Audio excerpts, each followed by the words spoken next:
still be here.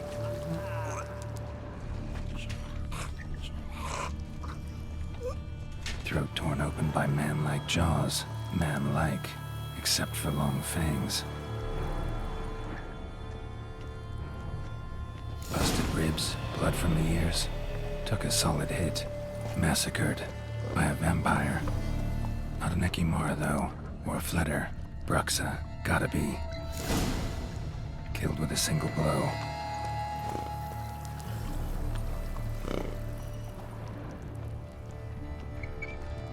Woman from the inn was wearing this coat.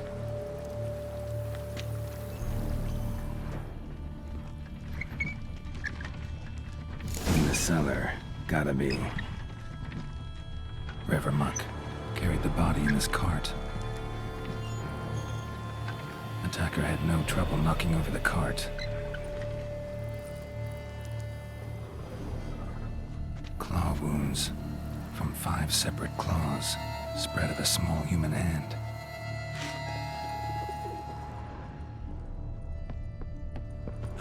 Fell down the stairs, broke his neck. Footprints, small bare feet, lead deeper into the cellar. Hurled against the wall with great force.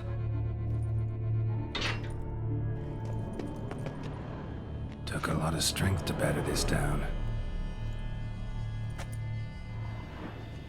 Used this to batter down the grate.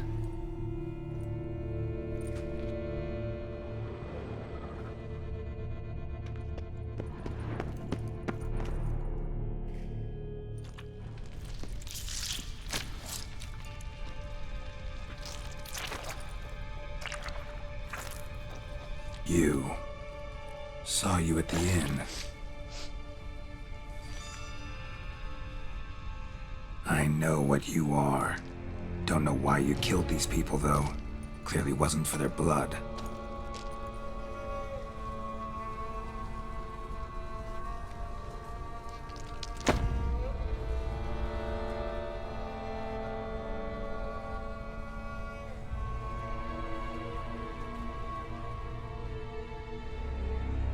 We don't have to fight.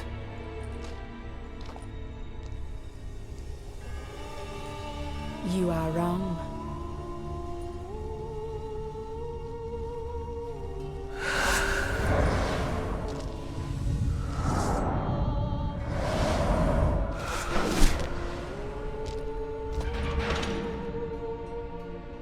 I cannot let you leave.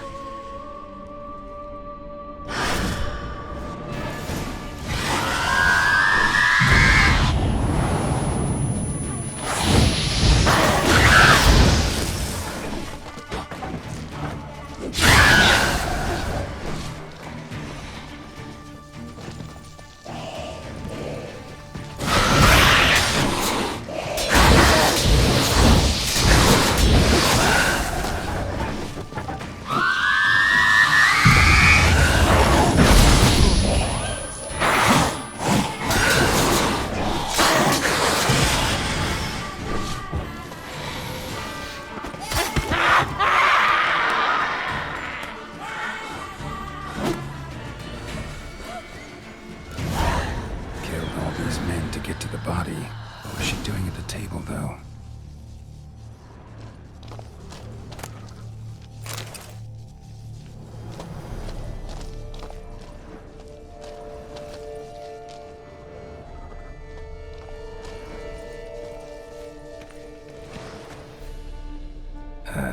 Stinks. Waterlogged. Both hands amputated. Body was quartered just as I thought.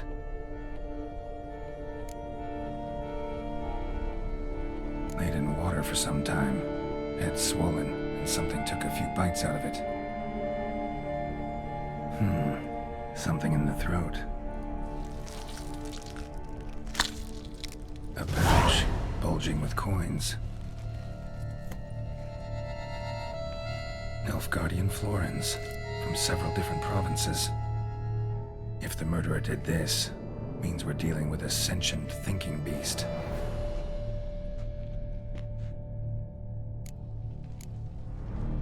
Body was chopped up after death.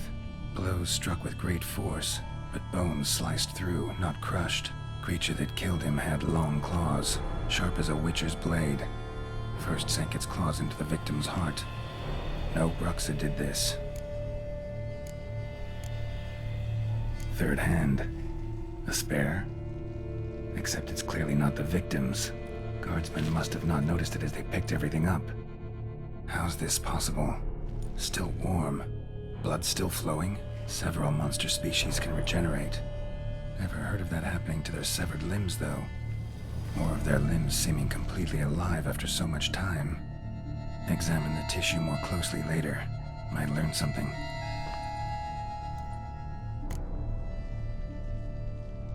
So, murderer was clearly a monster, but not a Bruxa.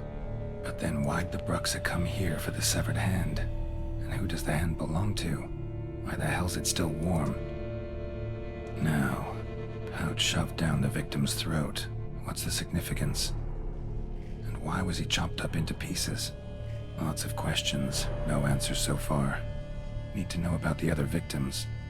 I'll ask Palmerin to get me in to see the Duchess.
Trolling on an empty stomach. Oh, dreadful.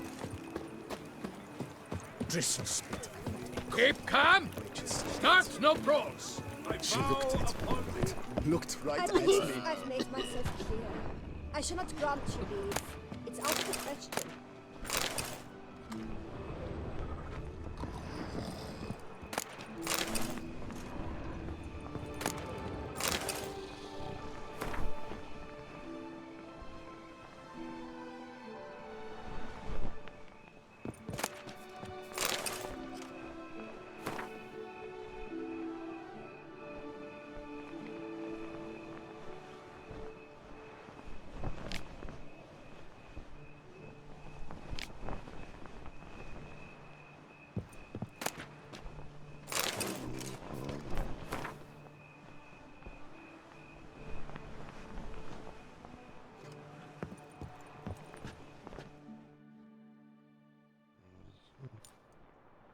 It's late, I know.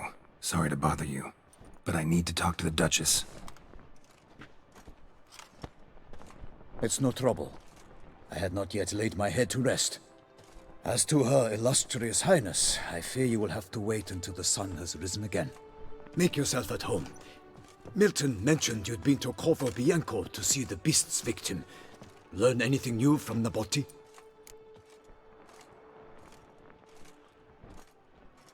Well, since we have to wait anyway, steel yourself for a long story.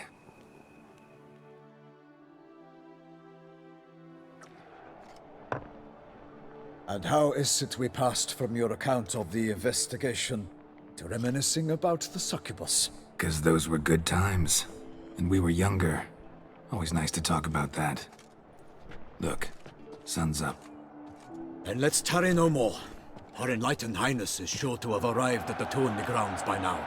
Let us go.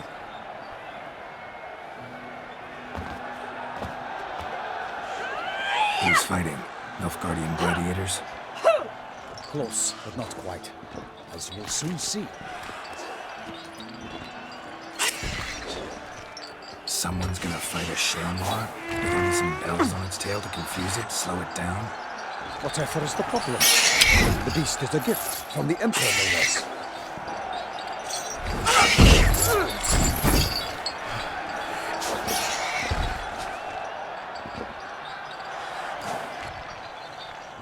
Shouldn't torment the beast. How would you like to be dumped in an arena, blindfolded with a string of bells dangling from your ass? Pity a monster. You, a witcher. I slay monsters who are a threat to humans. You're out to humiliate one to entertain a crowd. No knight will gain any glory from this. Who's going to fight the beast? Guillaume, the young man you met. Yeah. Mentioned he'd promised his heart's capture a monster trophy. Great love demands great sacrifices. Let's go.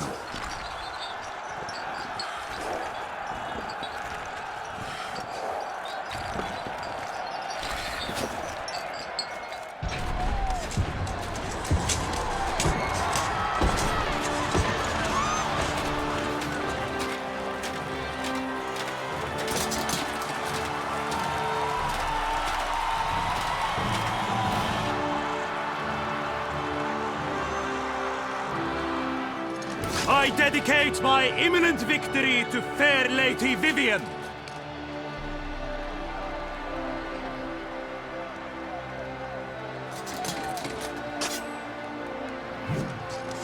It's begun. The fight shall have to end first. We must wait.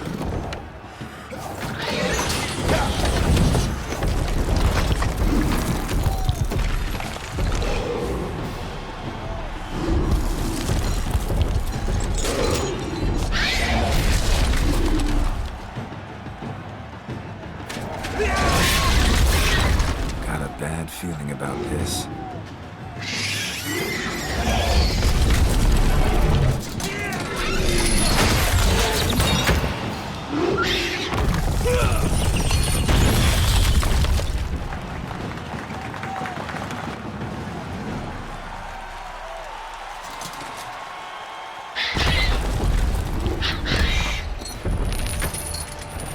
Damn it.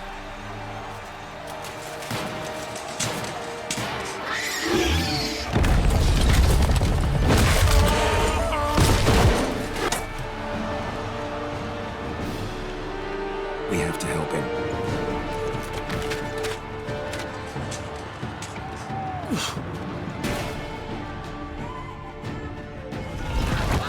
Gotta keep it down.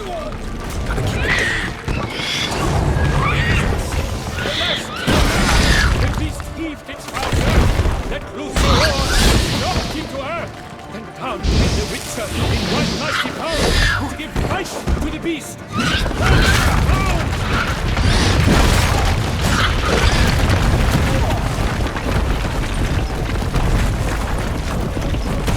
Straight of the beast has been weighed on the gods. And the Witchers and trials against all odds. Out, out! And thus the Witcher's life would snuff. All our hopes, alas, had turned to dust.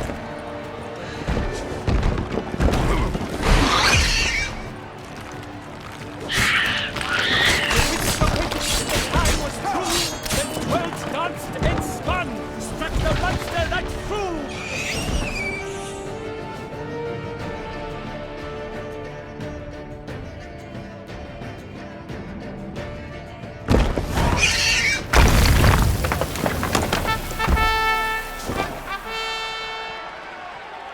The Shailmar lies defeated by Geralt of Rivia, master of the witchering trade. Behold, as the last gasps of life seep from the beast.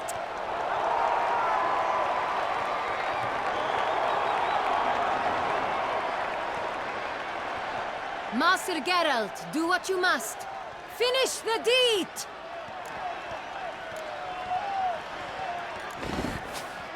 Monster's no threat. No need to kill it. A victor may always show mercy. It is his right. Long live Geralt the Merciful! Pikemen, see to the beast!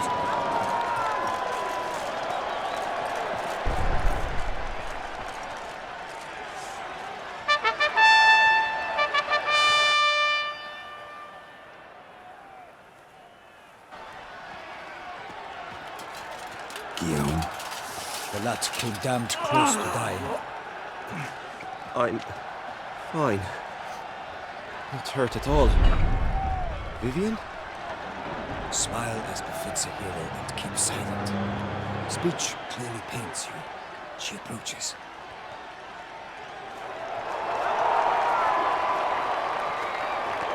Geralt.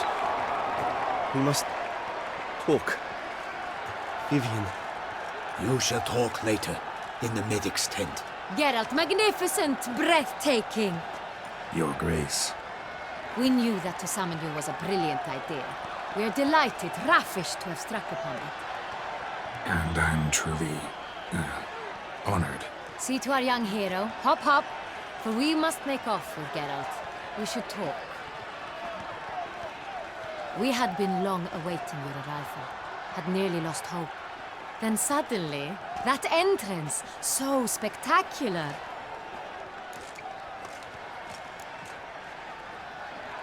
Your Grace. Shaelmars are dangerous creatures, even to knights in full plate armor. Nonsense. In Toussaint, knights have battled beasts for mere glory since time immemorial. True. Guillaume suffered a few bumps, scars, and bruises, but in return gained eternal glory as he who slew the monster. What about the crowd? Say the Shaelmar had vaulted into the stands. Would have been a massacre. Geralt, though we value your fortuitous intervention in the arena, we would remind you your services have been retained, and as shall soon become clear, you will be generously compensated for completing another task altogether. Your Grace, my contract. I'd like to discuss it. Naturally, but not here. We shall need Damien. He led the investigation pending your arrival. But wherever could he be? Come, we must find him.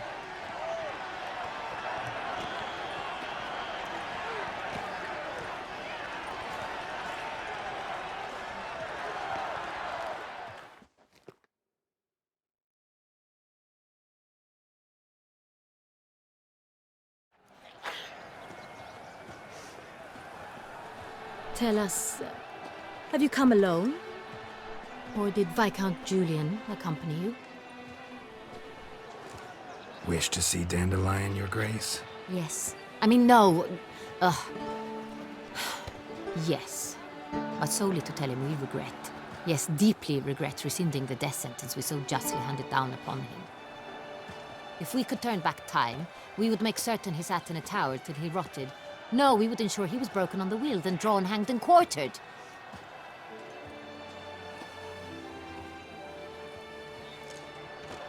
Ah, the very man we would entrust with these tasks. Damien de la Tour, captain of my personal guard.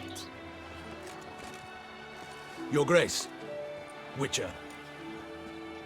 Greetings. Sorry to have to tell you, but the guardsman handling the last victim's body... I know already. The creature in the cellar of Corvo Bianco. Was it the beast? No. A bruxa, a kind of vampire. Not the beast, but tied to it in some way. You know this how? Through careful analysis of the evidence, both on the riverbank and at Corvo Bianco. Do you mean to insinuate the investigation thus far has been sloppy? Geralt insinuates nothing of the sort. We must listen to him attentively.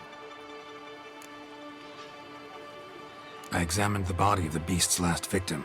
Might have found something, need to analyze it. A quiet place, that's what I could use most right now. And maybe the help of an alchemist or a mage. Also like to hear all you know about the previous victims. Take it Sir de la Tour is my man for that. Firstly, call me Damien, please. Secondly, you should know I spoke against summoning you here. I've heard much about you. You bring trouble, or thus far have, always. And we've enough trouble as it is. Yet we are capable of defeating the beast on our own, without an outsider's help. I've no doubt about it. Damien, we settled the matter of the Witcher's employ some time past. Definitively.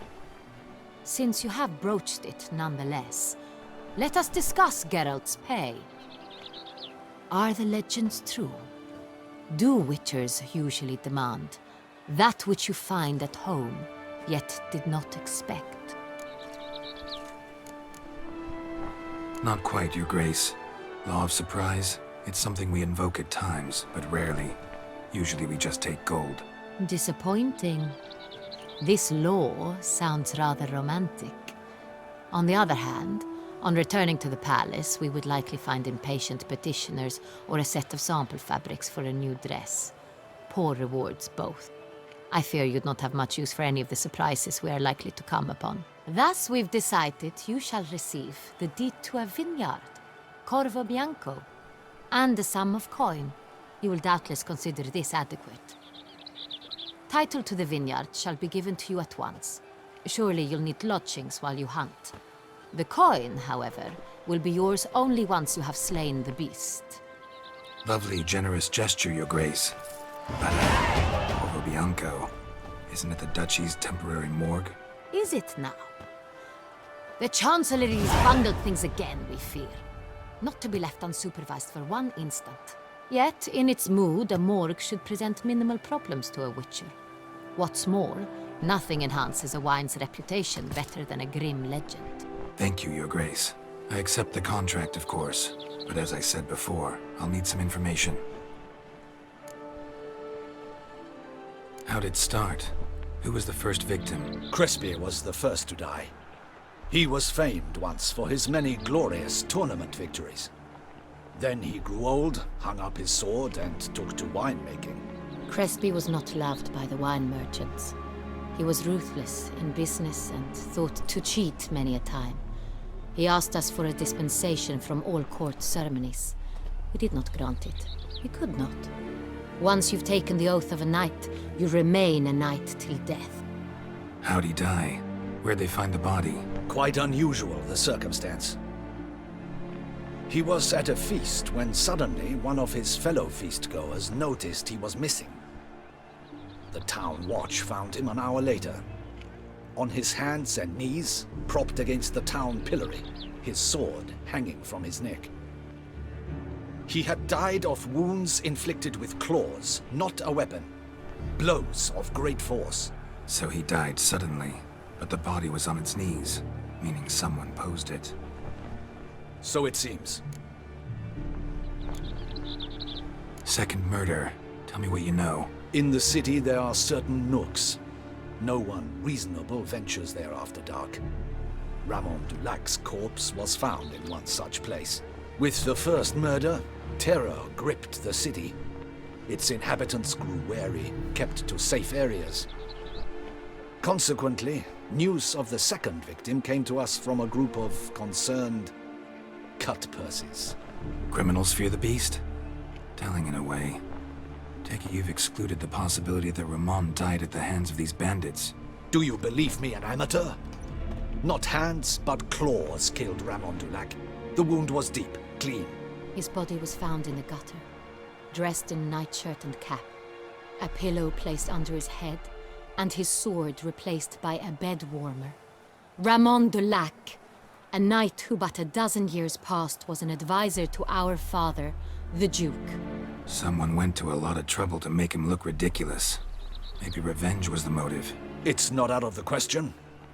Dulac had shady dealings with the criminal underworld, but no one ever came forth with concrete proof of any misdoings.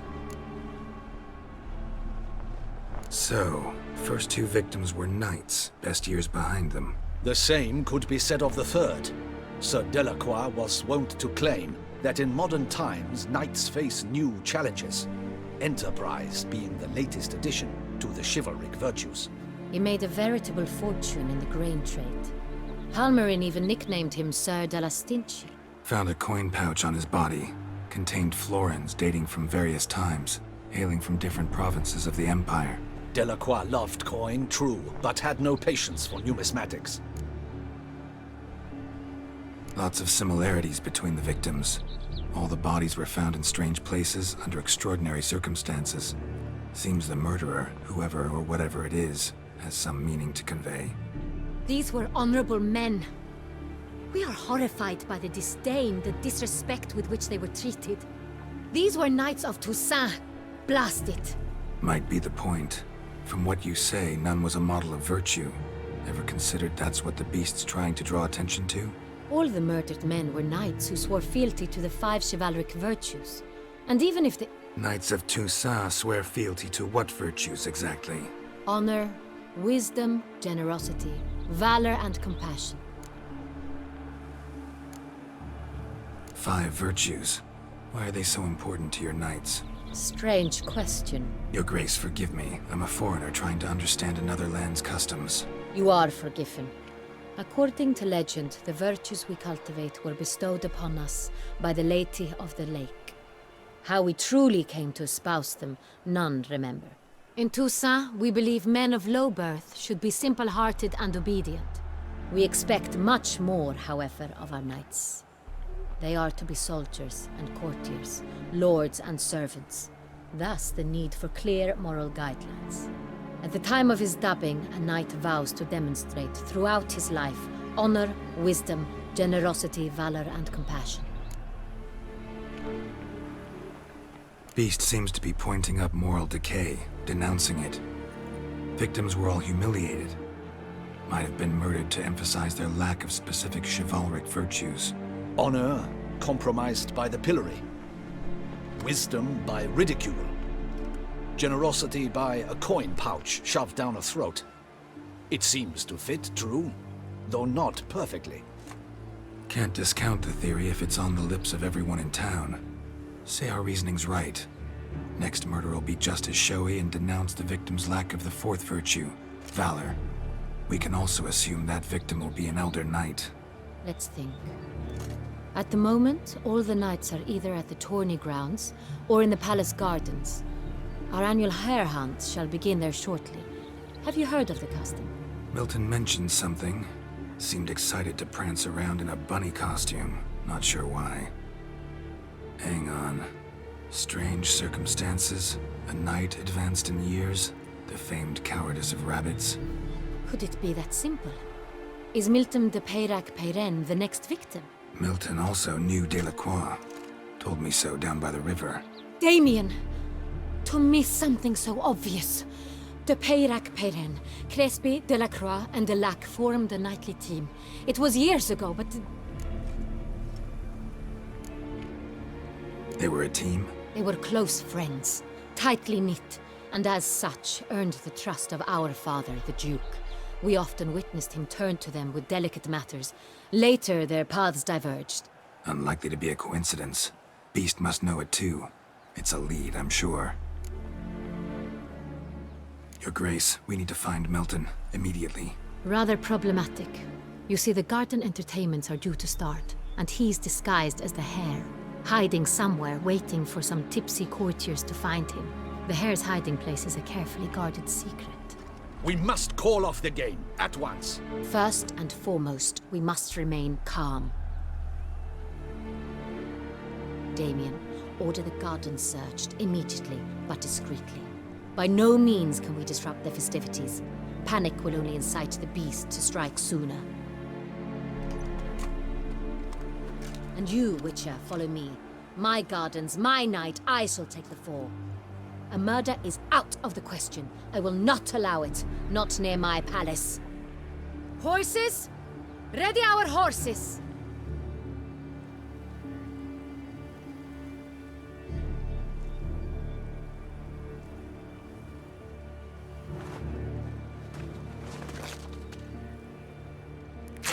Your Grace!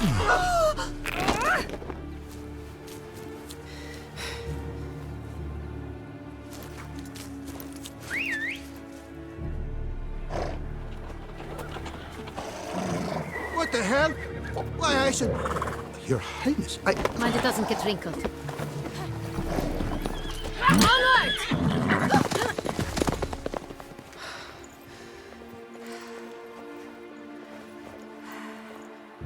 Hey! That is silk! Be careful! Give it to me!